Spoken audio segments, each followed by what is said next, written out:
សួស្តីពុកម៉ែបងប្អូនទាំងអស់គ្នាបាទថ្ងៃនេះគឺខ្ញុំមកបង្ហាញពីវីដេអូត្រីក្រឹមព្រៃដែលជាត្រីក្រឹមខ្មែររបស់យើងបាទថ្ងៃនេះគឺខ្ញុំធ្វើការដូរទឹកវាចេញ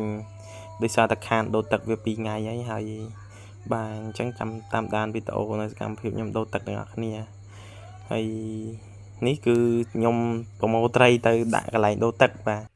សកម្មភាពបន្តគឺខ្ញុំចាក់ត្រីចូលក្នុងផ្តិលបន្ទាប់មកខ្ញុំក៏លុកកែវបាទកែវនេះកែវជ័រកែវយើងដាក់ sting ទៅអីហ្នឹងបាទ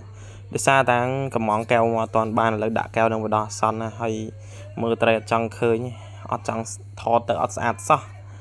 ស្ដាយយ៉ាងអីថតទៅអត់ស្អាតបាទឥឡូវខ្ញុំក៏លុកចុះក៏លុកឡើងចាក់ចុះចាក់ឡើងដូរបាន 3-4 កែវបាទអញ្ចឹងចាំមើលតិចទៀតចាំខ្ញុំឲ្យមើលរូបរាងត្រីបាទចាំមើលថាវាពណ៌យ៉ាងម៉េចដែរនេះបាទបងប្អូនពេលខ្ញុំចាក់ដាក់កែវបដូរពីកែវចូលផ្តិលដើម្បីយើងដូរទឹកនេះត្រីរបស់យើងគឺខ្មៅឃ្លិចហ្មងតែនេះគឺចាំងភ្លើងអត់ឃើញកតុយវាពណ៌ក្រហមខៀវបើឃើញដឹងឡូយ៉ាងណាអាហ្នឹងស្អាតណាបាទយើងចាប់ដាក់ចូលក្នុងកែវឥឡូវនេះត្រីរបស់យើងបានដាក់ចូលក្នុងកែវរួចរាល់ហើយបា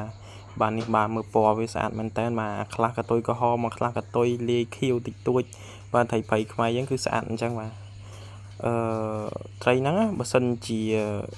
វាអត់ស្គាល់គ្នាឬក៏អត់បានញញគ្នាឬក៏អួតគ្នាឬក៏